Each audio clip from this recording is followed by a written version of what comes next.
All right, well, I'm going to go through a few examples for you to prepare you for the lab. So the first example we're going to do is to show the results of a cross between pea plants that are homozygous for yellow seeds and homozygous for green seeds. So both of them are true breeding. So the green trait, just as a reminder, this is just from Mendel's experiments when we talk about the pea plants. The green trait is recessive and the yellow trait is dominant. So to follow this sort of 5-step method that we have, the first thing that we're going to need to do here is to just write out the parental genotypes, the genotypes that we're crossing. So here we're crossing, right, the yellow seed. So we'll use the letter Y to represent yellow, and then the yellow is dominant, and then the green is recessive. So we'll do our homozygous dominant crossed with our homozygous recessive. So now we have our lowercase letters for the homozygous recessive. Now the second step is to write out the potential gametes that we can have here. So in terms of gametes, for the YY individual, we can have either capital Y or also capital Y. Now for a homozygous recessive individual, it's lowercase y or lowercase y. But just remember here that we're going from diploid 2n to haploid 1n. Remember, for each gamete, 1n, 1n, 1n, 1n, and then there's our other 2n diploid parent. Now the third step is to actually draw the Punnett square. So I'll kind of move, maybe put a little more space here. So for the Punnett square, just kind of, I'll try not to go too crazy with, because I already have a line notebook, so it'll get confusing with all the lighter lines in the background, but this is big enough. So for the Punnett square, what I'm going to do now is I'm going to put the gametes on each side. So we had parent 1 having the capital Y's, and we had parent 2 with the lowercase y's. So now we need to complete, of course, fill out the Punnett square. So we had, we can draw everything across here. And that completes the Punnett square. So step 4 now is to write out the genotype ratio. So, I've got a lot of space. Maybe I'll just do this over here because I'm drawing it out on a notebook. So for the genotype ratios of the F1 generation, right, this is now our offspring. So here I'll write F1 because that's what we're dealing with. We have 100% heterozygous. That is what we have here. I'm going to write heterozygous in parentheses. Now, the final step is to write out the phenotype ratio, right? Still for the F1 generation that we have is what we're dealing with. So for this, we have 100% yellow seeds. That completes this question. Let's do another example. In this example, we want to cross the F1 generation from that previous example and then show the results. So if you kind of turn back to here, you can see the F1 generation was 100% heterozygous. So we're going to be starting out with heterozygous individuals. So in this case, right, step 1 is going to be what's the cross? So we're crossing a heterozygous individual with another heterozygous individual, or like Mendel did, you can self-fertilize, you can just cross the same heterozygous individual with itself. But either way, right, this is what we have here, our two parents. Maybe you're your own partner, or maybe you have another individual. So that's what we have there for gametes. Okay, gametes for parent 1, we have either capital Y or lowercase y. So you may have that dominant allele, or you may have the recessive allele in your gamete, because you're only going to have one of them in the gamete, and you as a self, you're diploid, you have both. And then for parent 2, which is also YY, we would have capital or lowercase. So there we go for gametes. So now we'll draw out the Punnett square. I think it was a little small in my last one for this video, so I'll kind of exaggerate the size of this one a bit more just to make it easier to see. So here's my nice square. Now I'm going to put one parent on that side of it, and I'll put the other parent on the top side of it.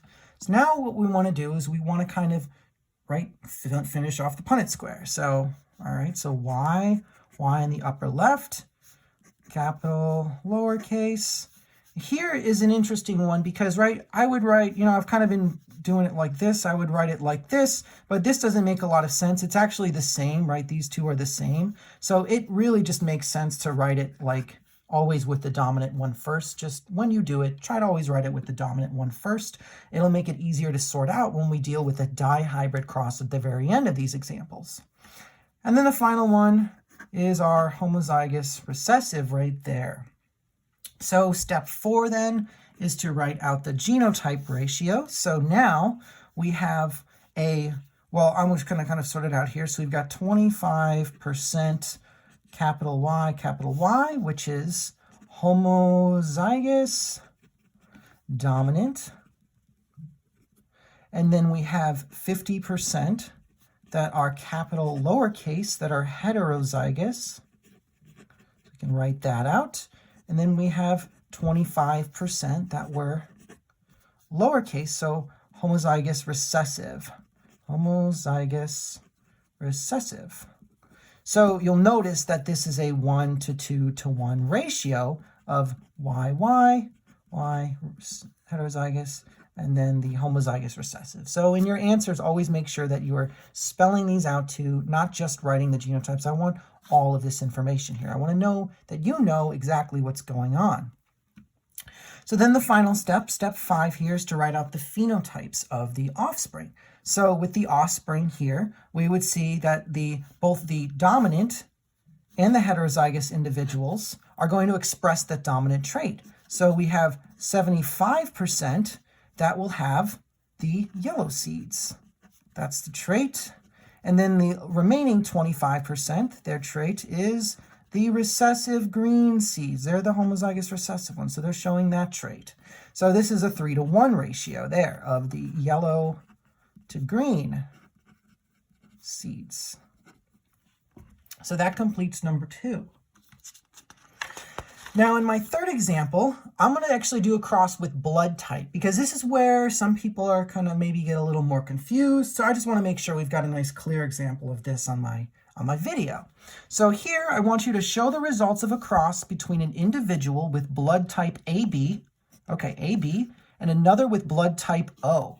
Now remember from lecture, blood types A and B are co-dominant, and then O is recessive. So right away, the first thing here, before we even get to our 5 steps, is going to be sorting out what letters we're going to use.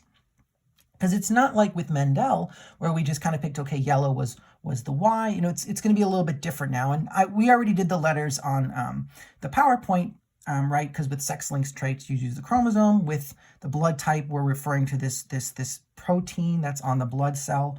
So we use the letter I here, a capital letter I for the dominant one. So for blood type A, the allele will be I with a capital A. For blood type B, it's I with a capital B. And remember, these are co-dominant with each other. So if we have them both, we're going to just express both traits simultaneously and equally. And then blood type O is recessive, so it's not going to get one of these fancy little superscripts. It's going to be a lowercase I. It's recessive. Okay, so I want across an individual with blood type AB and another with blood type O. Okay, so step 1 is writing out these parents. So we would have AB, which is pretty easy. It's I with an A and then an I with a B up there, crossed with a homozygous recessive individual, right? If we're crossing somebody with blood type O, we know that they must be homozygous recessive because they're actually expressing that O trait. So they actually have that trait there. So that's that. So that's step 1. So step 2 is to sort out the gametes. So gametes, IA, IB. I guess I should make sure I'm using my very formal looking I's there. So the possible gametes are, you might either have an A in one or IB. And then for our other individual, right, II, the gametes are I, lowercase I or I. Now this step might seem a little redundant, but it's going to help out a lot when we get to dihybrid crosses. So you do have to do this step. And like I said, when we get to the dihybrid cross, this will make things so much easier. Okay, so step 3 is going to be the Punnett squares. I'll leave myself more space this time. I will again try to make it larger for the video. So we'll put one parent on one side and one parent on the other side. I'm just going to put the one that was AB. So there's their gametes here. Remember, gametes are haploid. The parent itself is diploid, has both. And I'll put parent, the other parent, on the top. So when we draw these together to complete it, we can just match these up, fill in the Punnett square. Right, I'm just matching them up from the sides and the top. BI. So that completes step 3. Now step 4 is going to be to sort out the genotype ratios. So again, maybe I'll just do these off to the side a little bit so everything kind of sits in the same video frame. So for the genotype, we see we've got an I with an A, so we've got A and the lowercase one. We have actually the same one, and then we have 2 of those. So okay, so this is pretty easy. So we had 50% heterozygous. I mean, these heterozygous, homozygous terms aren't going to make as much sense for codominance, right? Because they're both heterozygous. This is heterozygous A and I. It's just heterozygous means you have 2 different ones. So for these codominant ones, it's fine to just write out just the genotype because, like I said, everything's really going to be heterozygous because this other option is 2. So the other option is heterozygous, but this time for the dominant B allele and that I, that recessive lowercase I blood type O allele. So this is just a 1-to-1 ratio of these 2 types. So I to I, B, I. So that's our ratio there. Now our final step is looking at the phenotype. So with phenotype, if we had 50% that were this and 50% that are that, then this phenotype here, this is blood type A. So we have 50% type A blood. And then our other 50% was type B blood. So isn't that interesting? So you've got a parent, right? Parent 1 was type A, blood type A, and parent 2 was blood type O. Sorry, blood AB, I almost forgot. So you actually have offspring with different types of blood than the parents. And this is, right, in part due to this codominance here and pairing with the recessives. This is very interesting to kind of pay attention to those patterns. So this is something that's very interesting to geneticists, right? Okay, I have a couple more examples. So in this example, you have a dominant expressing pea plant with purple flowers, okay? And you want to know if it's dominant for this trait or if it's heterozygous, right? Something that's dominant expressing, it could be either. You know it has at least one allele for this purple flower trait, but you don't know if it's homozygous for that allele, right? If you don't know if it's homozygous for that trait. So anyways, so you perform a test cross, and the result from this test cross was 479 plants with purple flowers and 494 plants with white flowers. So that's interesting. So the question is, what was the genotype of the dominant expressing parent? And then to, of course, show your work. Don't just write it down. I mean, if you kind of think back to lecture, you should already maybe have an idea of the answer. So let's show our work here, right? So in a test cross, we always cross our unknown dominant expressing individual with a homozygous recessive individual. So for step 1, right, one of our parents is going to be with white flowers, and white flowers is the recessive one. So we're going to cross them with lowercase p. I'll kind of give it a little bit of a curve, so you can tell it's lowercase p. There. So that's one parent is going to be our homozygous recessive one. That's really easy. And then this dominant expressing one we know has at least one capital P, but we don't know the other. So we're going to actually have to do 2 Punnett squares here to figure out which one is consistent with the ratio of offspring that we observed. So first, let's do P. So let's do homozygous dominant as the first one. And then maybe I'll make some room down here. We'll do step 1 again, and we'll do our heterozygous dominant cross with our homozygous recessive. So we'll do that second. So we'll do this one first. So for step 2, for gametes, right? We had PP. Our capital. It's our homozygous dominant. It will be Those are our options for our homozygous recessive.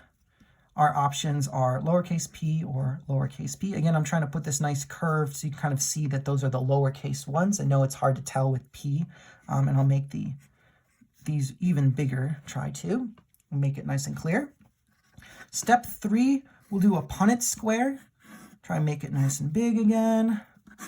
You can, of course, make yours whatever size is comfortable. So we'll put our first parent here with our large homozygous dominant p's, and then I'll put the homozygous recessive p's a little smaller right up at the top, so it's clear that those are the homozygous recessive ones. So there we go, right? So we've got our gametes. They're haploid, 1n and 1n. They can pair up in different combinations. This is the Punnett square. So let's finish this Punnett square here. P, P, P, P, P, P, and then our final one. So the results of this cross, when we look at our step 4, the results for genotype are 100% heterozygous. And then for phenotype, we would have 100% purple flowers, because you remember purple was the dominant trait there. So if they're all heterozygous, we get all purple. Now, as you can see already, we had purple flowers and white flowers show up in our test cross. So we already know that this one's not going to be the case. This is not the situation here. So now let's follow through with this second cross over here, where we had our heterozygous dominant expressing pea plant, right? We want to know what it is.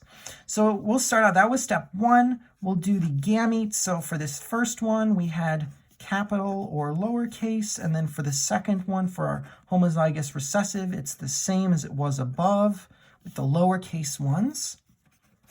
We can draw our Punnett square. I will again put the homozygous recessive one on the top line. That's kind of a convention for Punnett squares, in case you haven't noticed. We'll put the homozygous recessive one on top. If you do that or don't, it doesn't matter to me. But just that's what people will do. And then we'll put our unknown dominant expressing one, where it's this possibility, right, where it's heterozygous, over here on this side. So now we can complete the Punnett square. Again, I'm trying to exaggerate my p's so it's really clear what's what. And now we can go on to step 4. We can see that we had 50% that were heterozygous, and we had 50% that were homozygous recessive.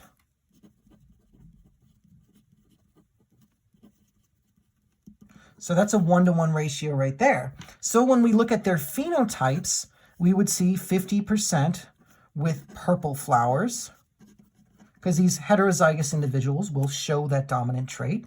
And then we have 50% with the recessive trait, white flowers. And now if we look back to our original question, we saw that we had 479 plants with purple flowers and 494 with white flowers. And you'll notice that this is almost exactly, it's of course a little bit off because we're not dealing with infinitely large numbers and sample sizes here. We're dealing with a finite sample size, so we won't get an exact 50-50 sort of thing. We won't get an exact 1-to-1 ratio, but this is more or less, this is within a very small amount of error, right? Our 1-to-1 ratio here. So then we can accept this here. And we know that the answer to what was the genotype of the dominant expressing plant, what was their parent, we know that this here, they were heterozygous. So that's the answer to this one right here. All right, like I said, we were going to do a dihybrid cross because these do get more complicated just because we're dealing with more genes. So let's take a look at this one now. So I would like to see the results of a dihybrid cross between a pea plant with purple flowers and yellow seeds and a plant with white flowers and green seeds. Now, in this case, both plants are true breeding. They're homozygous for both traits. Okay, so we'll start out with step 1, right? Who is our first parent? So we'll start out with this one with purple flowers and yellow seeds. Now, you'll remember that purple flowers from Mendel, right? Purple flowers was our dominant trait, and yellow seeds was also our dominant trait. So this first parent is dominant for both traits. So that means they have 2 copies, and they're true breeding, right? So they've got 2 copies of the capital P, and then they have yellow seeds. So then they have 2 copies here of the capital Y. Now we're crossing them with a plant with white flowers and green seeds. White flowers is the recessive trait. So we'll do those lowercase p's. And then green seeds. Green seeds was the recessive trait as well. So this is parent number 2. So now this is where step 2 gets a little interesting, because there's a number of different gametes that can come together.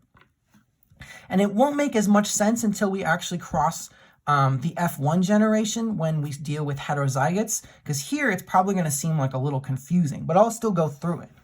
So when we talk about independent assortment, each gamete can get 1 chromosome or 1 gene, in terms of Mendel's thinking, at random, basically. So for parent 1, parent P capital, we'll do all the capital ones first. There's a few things that can happen. So we can end up with a number of gametes. So let's start out with this one here. So this P can end up in 1 gamete or another gamete. We know that. That was kind of what we had before, right?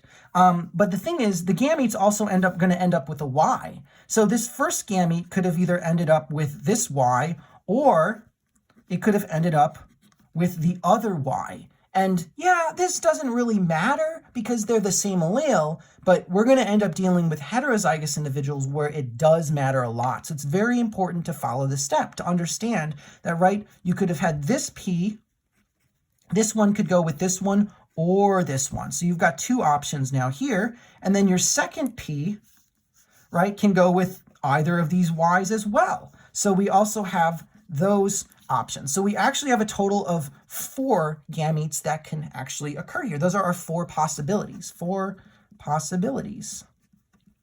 So we get the same thing for parent number 2. So for our doubly homozygous recessive individual, this first P could have either paired up with this Y or the second Y. So, right, so there's 2 options right there. First P with the first Y, first P with the second Y, and then there's the second P, which could pair up with the first Y or the second Y as well. So there are other options. So again, we have 4 possibilities here. So if you list out the gametes, you could just go, you could list them out in just a string with just commas separating them too. If you like to do it this way where you can kind of follow them out, that's fine as well. As long as I see in your answer that you've listed all 4, that's good. So now we're going to do the cross. Now, when we do the cross, we actually set up a much bigger Punnett square, because instead of having 2 gamete possibilities from each parent, we now have 4 gamete possibilities from each parent, right? 4 times 4 is 16. So we're going to need a 4 by 4, so with 16 square Punnett square. So I'm going to draw out a much bigger one this time, because we're going to need the room. And I'm going to divide it into 4s, and then I'm going to divide the 4s into 4s, and this just gets us to 16 faster, and then nice and evenly for drawing. As you can see, we have 4 by 4, so 16 altogether. So now we're just going to put the gametes on the axis. So we had 1, 2, 3, 4. This is parent 1. They are all the same here, right? When we get to our heterozygous individual, they'll all be different. But when we look at the parent 1, we can kind of see them all like that really nicely. Parent 2, make them kind of that small curved P and the Y with the loop. And there's parent 2. So now when we do the cross, you can see that we're going to start pulling all of this stuff together. So this first combination, and then capital and lowercase. And as you can see, as we pull them across, we're actually going to be seeing the same pattern occur, exactly like we saw with the 2 by 2 monohybrid cross from earlier. So, right, we're just getting all heterozygous individuals. And it turns out that when we do this chart all the way completely, and I'll do it kind of quickly here so you can pause it at the end if you really want to look at it. But as you'll see, we just end up with a bunch of heterozygous individuals. Sorry if I said homozygous before. I've been saying these words all day, and now they almost have no meaning in my head. Okay. P, P, Y, Y. Kind of finished them out now. Almost on the last row. And we've got this one. Oops, that's almost due to Y there. P, Y, Y. Always dragging them out. I know what they are, so I'm not really showing how I'm clearly going from corner to corner to copy them into these cells here. So that's what we have here. So now, this is kind of easy. We know that they're all, right, if we look at them, we had, for step 4, we have 100% of them are heterozygous for both the flower color and for the seed color. So 100% heterozygous, P, and hetero, I'll just write hetero, Y, Y. So that's what we had there. So when we look at step 5, you will know that 100% have purple flowers, right? Because that was our dominant trait. So we'll see that show up when they're heterozygous. And yellow seed. So that'll show up when they're heterozygous as well. So that completes this question here, question 5, where I wanted you to show the results of a dihybrid cross between these two individuals, these two here. So we did that. Now the last example here, I would like you to cross, or well, I'm going to do it, right? The F1 generation from that previous example. So, right, these were our parents. This is our P generation. And then these are our results. This is the F1 generation in all of these cells here. And we wrote out, right, 100% of them are heterozygous for both traits. So we'll start out by writing that here at the top, right? Who are our parents? Well, our parents are heterozygous for both traits.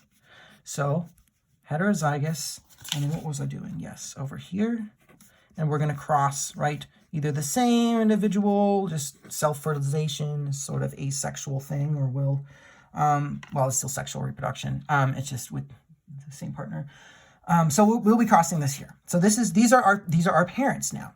So now we need to sort out the possible gametes. So for parent 1, they'll actually both, because they're both the same, they'll have the same gametes, but we're going to do it twice because that's what we need to do. So for parent 1,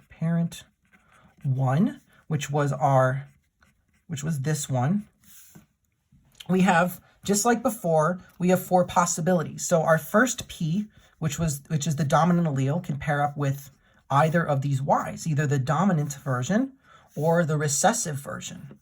So there's 2 possibilities, right? So we have the first one and the second one, or we have the first P and the second Y. So those are 2 possibilities. And then we have the second P to look at, which can pair up with either of the Ys as well. So, or we have lowercase, the recessive allele there, with the dominant Y, or we have the doubly recessive situation there at the end.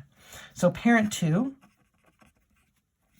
is going to be exactly the same, right? Because there was the same genotype originally. So when we pair up, P can go with either Y. So we'll do that first P with either Y. And then we'll do the second P with either Y. So those are all of our possibilities for gametes. So there's 8 in total, right? Because there's 8. Yes, there are 8 because it's 4 plus 4. So I don't want to confuse you with adding another number into this when we're already dealing with 2s, 4s, 16s, and everything. So don't worry about that. So, right, we have 4 possibilities of gametes for parent number 1, and we have 4 possibilities of gametes for parent number 2. So now we will do our Punnett square. Again, we're going to want a lot of room on this one because it's one of our big 16 by 16 Punnett squares. So again, I'm going to do the divide by 4. And you know what? I'm starting to think that I didn't leave enough space for this one, but we'll see. Because you really need a lot of room to write all these possibilities in. So I apologize if this is a little small to read. Just kind of maybe zoom in maybe on your monitor if possible. So we'll put our gametes along these rows. So we'll start out with parent number 1. I'm going to put parent number 1 on this side. So we'll start out, we had P, Y as one gamete. Our next gamete was P with the lowercase. And then we had our lowercase with our capital Y. And then our last gamete was the doubly recessive, the doubly recessive one over there. So then again, for parent number 2, we can match those up as well, right? We want to just bring our gametes into the Punnett square. So that's what we have. So now we do the actual filling in of the F2 generation now, right? Because this was actually our F1 generation originally, because we had already crossed it on our previous example. So now let's figure out what's going on with the F2 generation. So here in F2, we can carry this across. Now you're going to want to match up the genes first. So, right, so we had our P's and our Y's. So this here, okay, so that's a dominant. This is dominant, double homozygous dominant there.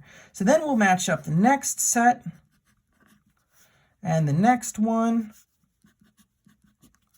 and the next one. And we can move on to the second row where we're still going to have homozygous dominant for the purple flowers, and then we'll have a heterozygous for the yellow seeds. Homozygous dominant, homozygous recessive. So now we have green seeds in this individual. Here's a heterozygous individual. We'll still show those purple flowers. And then a heterozygous will show purple seed, or sorry, not purple seeds, the yellow seeds. And we can continue matching those up. So this one is again, why did I put an R there? That's so funny. Okay, I start just making up letters after a while. So we can kind of continue to fill out our Punnett square here, right, by carrying over all the information from our cells.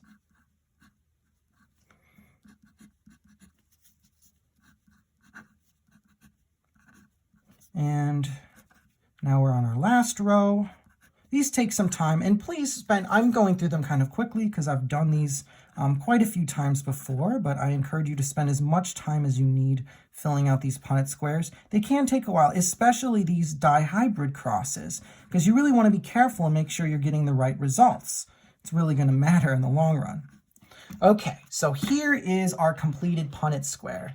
So now we want to move on to step 4, which is looking at the genotype ratio. So I'm going to write genotypes here just to kind of remind me of what we're looking for. So there's a lot of different stuff we're seeing here, right? There's a bunch. So let's see. Let's try to simplify this a bit. So here's one option right in the right corner. We only see once where we had homozygous dominant for both traits. So first of all, I'm just going to write out that we had, I'm going to tally them up first because there's so many heritage. I can't do 16 percentages in my head like I can do with quarters. So we're just going to tally them up first. So here's one option, our double homozygous dominant, and we had one of them. Okay, so we had one of those. Our next set of options, let's see, I'm just going to go to the right here. We had homozygous dominant plus a heterozygous there. So let's see, did we see any more of those? And the answer would be there was one right here, right? So there, it looks like so far there's 2 of those. So you want to look and see if there's any more, but you know, there's 2 homozygous dominant for the purple flowers. You can see that we only had them up in this corner anyway. So we know there's 2 of those. So there were 2 of those. Now I'm going to kind of continue along this first row. We had heterozygous for purple flowers, and then a homozygous dominant for the yellow seeds. So now I want to tally those up as well. So my eyes are going to have to jump around looking for maybe these capital Y's. So I've already found another one right there. It looks like these 2 match up, but I can't find any other one where it's heterozygous for purple and homozygous for the yellow Y's. So you can see with this one, the heterozygous plus the homozygous dominant. And these are the only 2 here that we have it, right? Because this is a mix with recessive, mix, there isn't anything with lowercase p's, and those are all thrown out. So again, we have 2 there. Now our last one in this row was heterozygous for both traits. Oops, I wrote P. Y, Y, there we go. It's heterozygous for both traits. So when we look around here, this one jumped out at me again. I don't know, they just jump out at me. So we can see, maybe I'll put a box around these. We can see that those were our 2 over there. Oh wait, it looks like there's more, which is why you always want to check. So there's actually 4 of them that were heterozygous for both traits, right? So that's actually quite a lot, right? So this is why you double check. Okay, so that was the first row. Now let's look at the second row. Maybe I'll put this second row right over to the left so we can kind of keep continuing. So we had Homozygous, okay, oh, we did this one already. That one was counted. Okay, okay. You know, when we count them, you know, maybe you'll put a little check in the corner or something, you know, just to help yourselves out, because you can only count them once, right? I'm kind of doing it the hard way. Okay, but we didn't see one of these before, where it was capital P, so homozygous dominant and homozygous recessive for the actual seed color. So let's see if there were any more of those. And it looks like there weren't. So there was one of those. We already did all these in the middle row, right? Because these are all these in the diagonal, because those were our heterozygous for both traits. And then we have this one here where it was heterozygous for purple flowers, and then homozygous recessive. So we have green seeds now. So let's see if there were any more of these where we had this mix like that. And it does look like there's one over here, right? Okay, so it looks like there's the one other one. So there's two of those. Okay, so then that concludes that row. So now let's move to row 3. I guess I'll kind of go over here. So we had our heterozygous with a homozygous dominant. Now, did we do this one before? And you'll find out that yes, we did. So, okay, and we did the heterozygous for both. Moving on to this one. Ooh, I know we haven't done homozygous recessive for purple flowers yet. So we've got homozygous recessive for purple flowers plus our homozygous dominant for yellow seeds. All right, so we've got, okay, so it looks like we just have one of those. Does that sound right? We have one of those. Okay. And let's see if there's a recessive, a heterozygous version as well. So let's see, we had, oh, there's another one. 1, 2, looks like just the 2 of those. You'll start to see that we're going to see the same kind of pattern symmetrically. Okay, so we saw that there. So we finished off that row. So then the very last row, we already did all our double heterozygous ones. You can see that we did this one already too, and we did this one, right? This one was here. So the very last one we have here is our double homozygous, recessive, and we had one of those there. So this is good enough for your kind of ratios, 1 to 2 to 2 to 4 to 1. You know, you've got everything tallied up here. This is what we're looking for. You can calculate percents if you really want, but I'm going to say not really necessary. Unless I ask you to do percents, don't do percents. But you listed out all the genotypes and however many they are. For these, what you're really going to want to focus on now is the phenotype ratios that we're seeing. So now we want to look at the actual phenotypes. What does this stuff look like? So there's a couple of things to look for here. There's going to be a few different combinations, a few different options. So we can kind of just think of the options first, and that might make sense. The first option is going to be yellow. The first option will be purple flowers plus yellow seeds, right? That's the first option. The second option will be purple flowers plus green seeds. The third option will be not yellow, they're white. White flowers with, we'll do yellow seeds. And then the final option will be white flowers with green seeds. So you see we've got all of our options here, right? We've got essentially our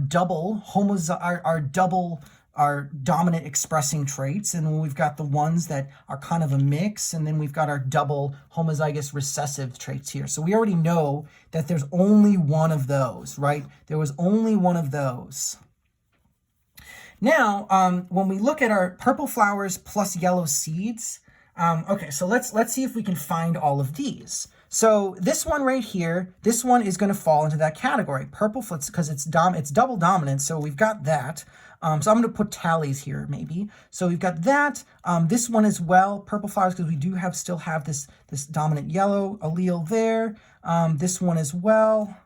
That one as well. But then not any of these, because those are all recessive for the yellow, and then those were recessive for the purple flowers. So we've got four over here, right? 4 over there. Okay.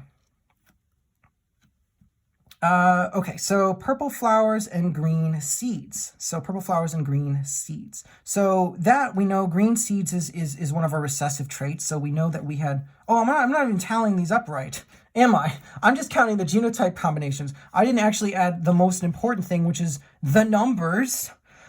So yeah, that's something that you definitely need to do. And I didn't even, so, okay. So we had, right, 4 in this column here.